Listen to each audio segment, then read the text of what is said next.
Grande es este misterio de la piedad.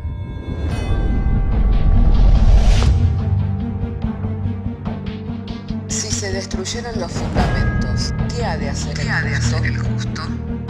Porque con un solo sacrificio hizo perfecto para siempre a los santificados. Justificados por la fe, tenemos paz para con Dios.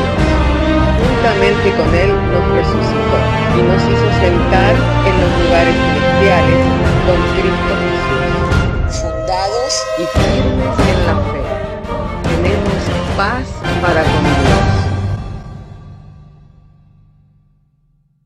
Bienaventurados los pobres en espíritu, porque de ellos es el reino de los cielos. Bienaventurados los que lloran, porque ellos recibirán consolación. Bienaventurados los mansos, porque ellos recibirán la tierra por heredad. Bienaventurados los que tienen hambre y sed de justicia, porque ellos serán saciados. Bienaventurados los misericordiosos, porque ellos alcanzarán misericordia. Bienaventurados los de limpio corazón, porque ellos verán a Dios. Bienaventurados los pacificadores, porque ellos serán llamados hijos de Dios. Bienaventurados los que padecen persecución por causa de la justicia, porque de ellos es el reino de los cielos. Bienaventurados sois cuando por mi causa os vituperen y os persigan, y digan toda clase de mal contra vosotros mintiendo. Gozaos y alegraos, porque vuestro galardón es grande en los cielos.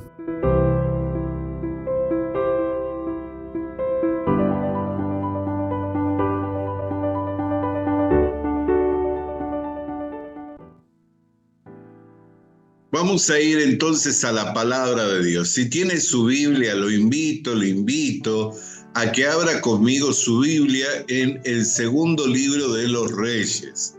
Segundo libro de los Reyes, capítulo 8, verso 1. Quiero compartir con ustedes una historia verdaderamente interesante, una historia que está en la Biblia, ¿no? Que nos queda para testimonio a quienes hoy profesamos fe en Dios y seguridad por medio del Señor Jesucristo. Así entonces, si tiene su Biblia abierta en Segunda de Reyes, capítulo 8, verso 1, le invito a leer juntos.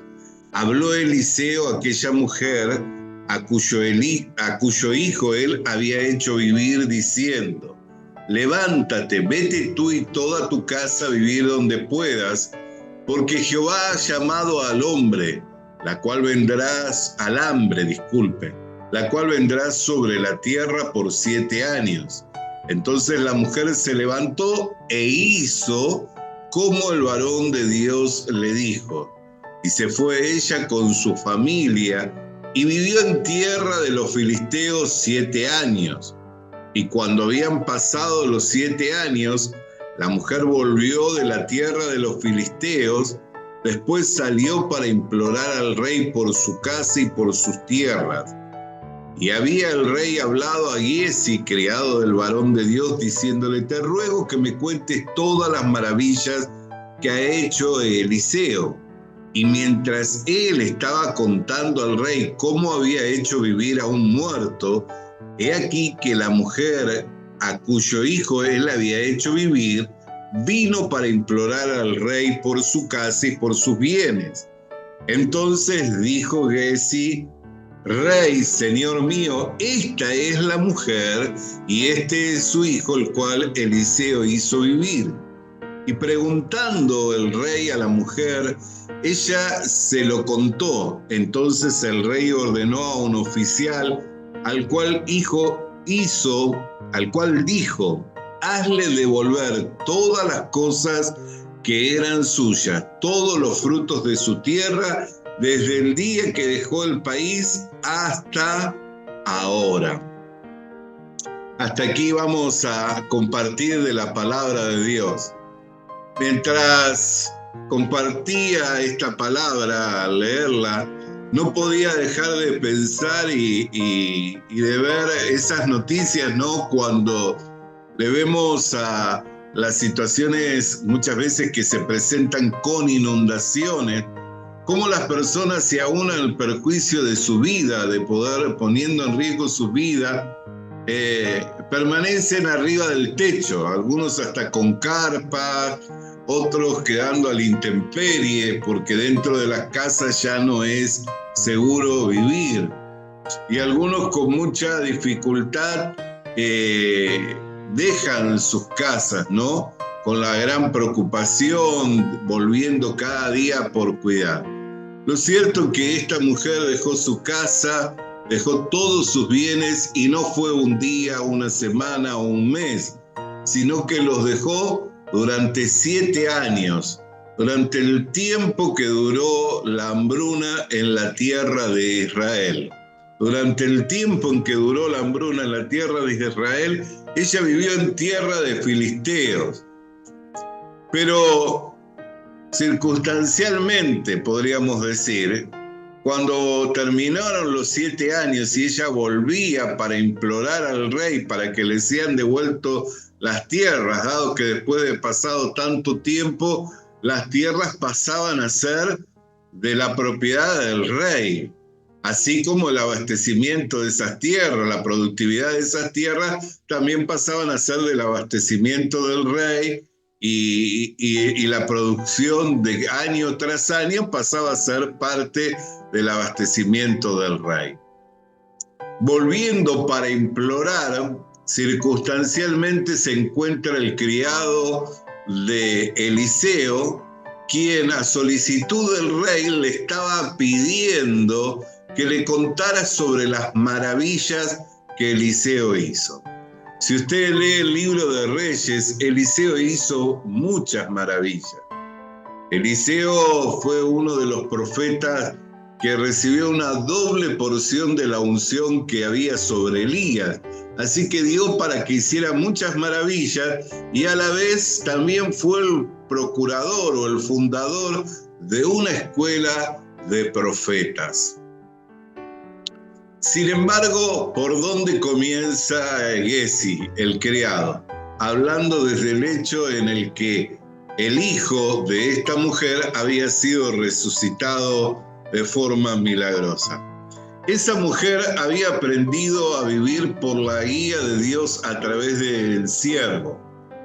En cuanto ella vio en el siervo una virtud de parte de Dios, habló con su marido y pidió ¿para qué? Para que le hiciera un cuarto en el que tuviera su cama, una mesa y las comodidades para que durante el tiempo que estuviera en su región, Sunem, él pudiera descansar en esa casa. O sea que fue una mujer que practicó la hospitalidad, pero a la vez por causa de ¿qué? De la virtud que veía en el profeta Eliseo. Viendo Eliseo el bien que había hecho para con su vida, le preguntó a su criado, ¿qué le falta a esta mujer? ¿Qué bien necesita? Y el criado le dijo, mira, tiene de todo, lo único que no tiene es un hijo. Así que la mandó a llamar y le dijo, de aquí a 1 año abrazarás a un hijo en tu regazo. Y ella le dijo, mira, soy una mujer sencilla, tengo de todo, no me ilusiones con palabras que no van a tener cumplimiento. Pero pasado el año ella abrazó un hijo, ella no veía las posibilidades, ¿por qué? Porque por mucho tiempo había estado buscando tener un hijo y no había logrado tenerlo. Así que cuando vio el cumplimiento de la palabra de Dios, ya no solamente veía la virtud que había en el profeta, en Eliseo, sino que también podía ver el respaldo que le tenían las palabras que Eliseo le compartía. Pasado un tiempo, ese joven crece, se convierte en un adolescente. Cuando estaba en la flor de la vida, ya entrando prácticamente a la juventud, se descompone gravemente y enferma. Y esa enfermedad le llevó a morir. Viendo ella esta situación, no hizo preparativos para un entierro, ni tampoco llamó a los dolientes para que lamentaran con ella, sino que por el contrario lo dejó en la cama al joven y le pidió a su marido que le diera un asno y alguien que la condujera hasta la tierra donde estaba el profeta Eliseo, con gran prisa. Ella se dirigió a la tierra donde estaba el profeta Eliseo con gran prisa, y cuando Eliseo le ve venir, lo manda a su criado para que la ataje en el camino. Ella le dice: vive Jehová, que no me detendré hasta que no lo vea cara a cara al siervo de Dios. Ella quería ver al siervo de Dios cara a cara, no mandar un recado por medio del criado. ¿Por qué? Porque tenía una gran necesidad. El hijo que le había nacido por la promesa de Dios había muerto. Cuando Eliseo recibe la noticia, se dispone a viajar con ella hasta la tierra de Sunem. Cuando lo ve al joven muerto, entonces él se inclina sobre este joven en 3 oportunidades y le transmite desde su boca el aliento para que éste recobre la vida. La primera no pasó nada, la segunda no pasó nada, y en la tercera lo pudo presentar vivo de entre los muertos al hijo de la promesa, al hijo que había nacido por la promesa de Dios.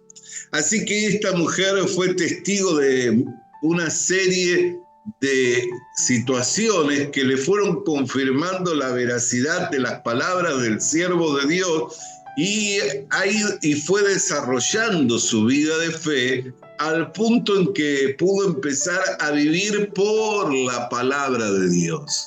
Pudo empezar a vivir por esa guía que Dios daba a través de sus profetas, dado que en aquel tiempo Dios se manifestaba mediante los profetas. Llegado el tiempo en que iba a venir el sitio de la región en el que iba a venir esta hambruna, Eliseo advierte a esta mujer que deje su tierra, que deje sus bienes, los cuales no eran poco, era una hacendada, en una familia económicamente muy bien en la región. Y esta mujer, sin dudarlo, se va a tierra de filisteos, como hemos leído y hemos hecho mención desde el principio. Lo maravilloso de esto es que lo que nosotros llamamos circunstancial, que el rey tuviera un antojo, un deseo por oír los hechos de Eliseo, que Giezi estuviera allí y que de los tantos hechos de Eliseo decidiera empezar a narrar desde este hecho milagroso, no era una situación circunstancial, sino que era un plan determinado por Dios. Era un plan bien diseñado y determinado por Dios, que se estaba llevando a cabo por medio de la vida de una mujer que había aprendido a vivir bajo la guía de Dios a través de sus siervos. ¿Y qué es lo que recibe? Mientras toda la gente de esa región sufrió de la hambruna, y aunque se esmeró, se esforzó en trabajar, la tierra no era productiva. Si hubiera sido productiva no hubieran tenido hambre, y a la vez tenían algunas otras situaciones que eran situaciones de sitio, de encontrarse las ciudades sitiadas, por lo cual no podían entrar ni salir, no había ningún tipo de comercialización. Entonces, mientras todos padecieron, mientras todos sufrieron, esta mujer vivió bajo la guía de Dios y por la palabra que le fue enviada a través del siervo en un cuidado especial, en una tierra que tal vez no era la tierra más favorable, era la tierra de los filisteos, pero bajo ese cuidado. Lo maravilloso de esto es que cuando vuelve, todo lo recobra y nada pierde. O sea, no solo recobra sus posesiones, no solo recobra sus bienes, sino que también lo que esos bienes habían producido, sino que también lo que esa tierra había producido y de la cual habían hecho uso, el rey le es devuelto, y no por la voluntad del rey, sino por la voluntad de Dios. Dios recompensó la fe de esta mujer viendo que ningún daño sufriría. Así la Escritura nos dice que nuestra esperanza en Cristo no nos avergüenza, porque el amor de Dios se derramó en nuestros corazones por el Espíritu Santo que nos fue dado.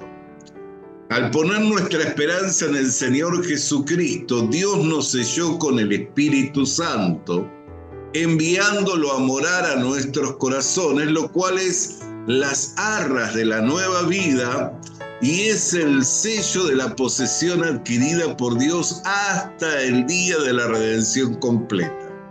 Y es ese sello, esa vida que hemos recibido de Dios mediante el Espíritu Santo que nos fue dado o que fue derramado en nuestros corazones, por quien tenemos la seguridad de que somos hijos de Dios y que si somos hijos de Dios, también somos herederos.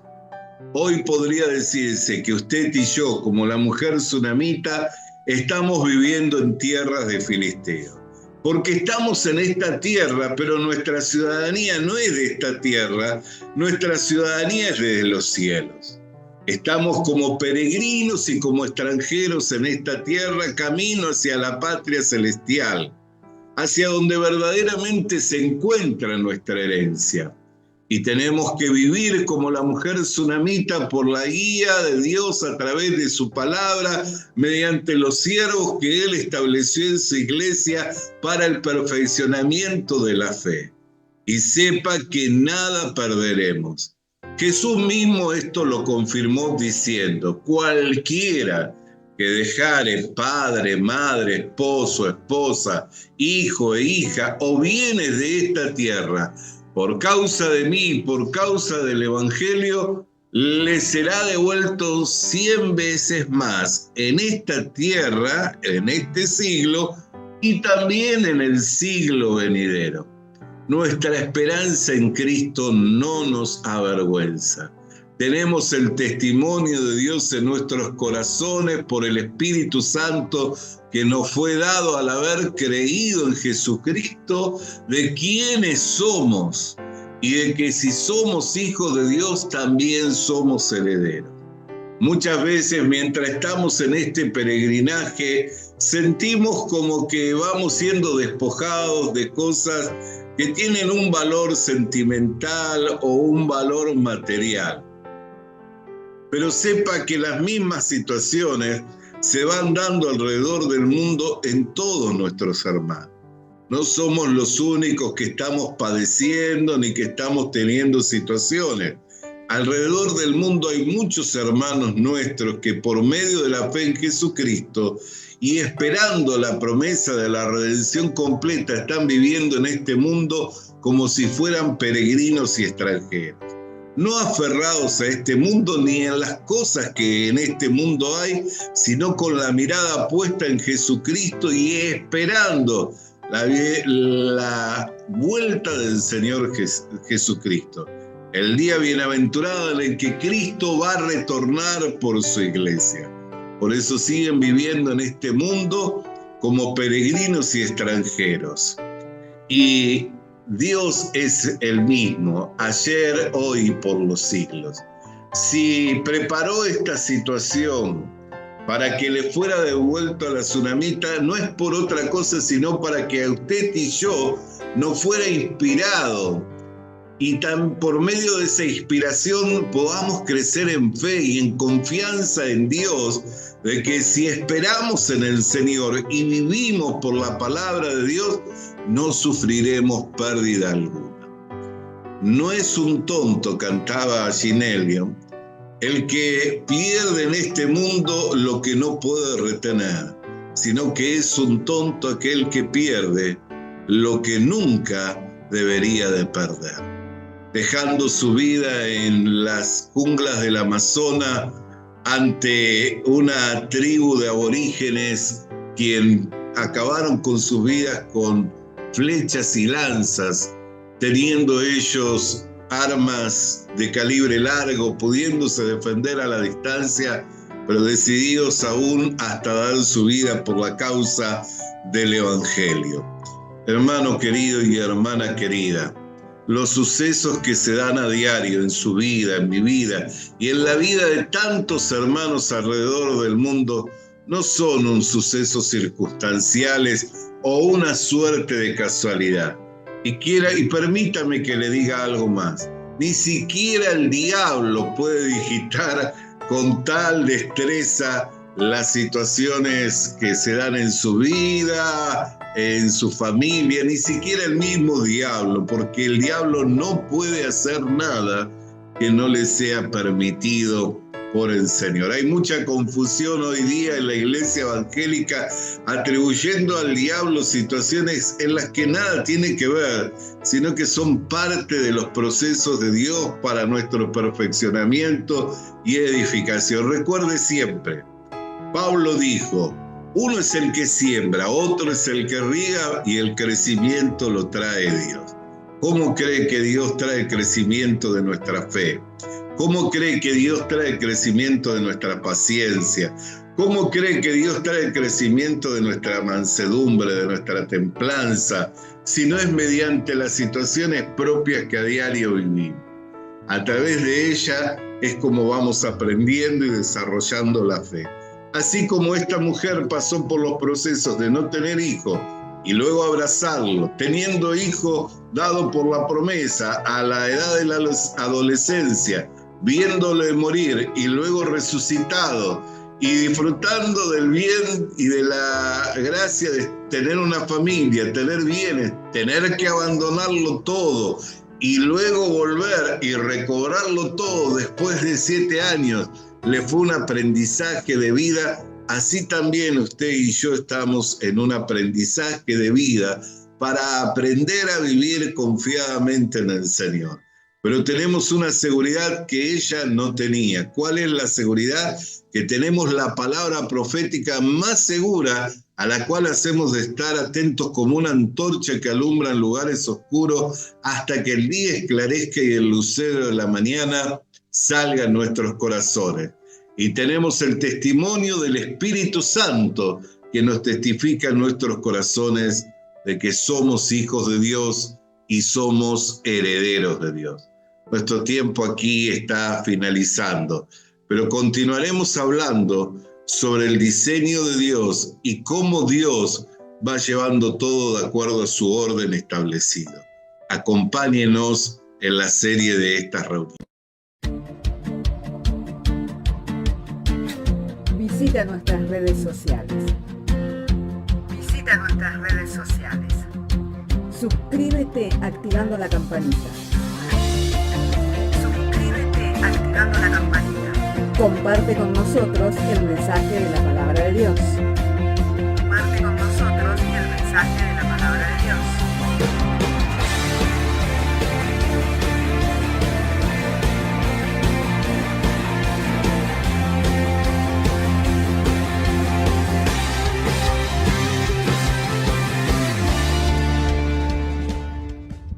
Le animamos a que consiga una Biblia, porque en ella encuentra la mente de Dios, el estado del hombre, el camino de salvación, la muerte de los pecadores y la felicidad de los creyentes. Sus doctrinas son santas, sus mandamientos son obligatorios, sus historias son verdad y sus decisiones inalterables. Léala para ser sabio, crea en ella para ser salvo y póngala en práctica para ser santo. Ella contiene luz para guiarle, alimento para reforzarle y consuelo para alentarle. La Biblia es el mapa del viajero, el bastón del peregrino, la brújula del piloto, la espada del soldado y la carta del cristiano. Le animamos a que consiga una Biblia,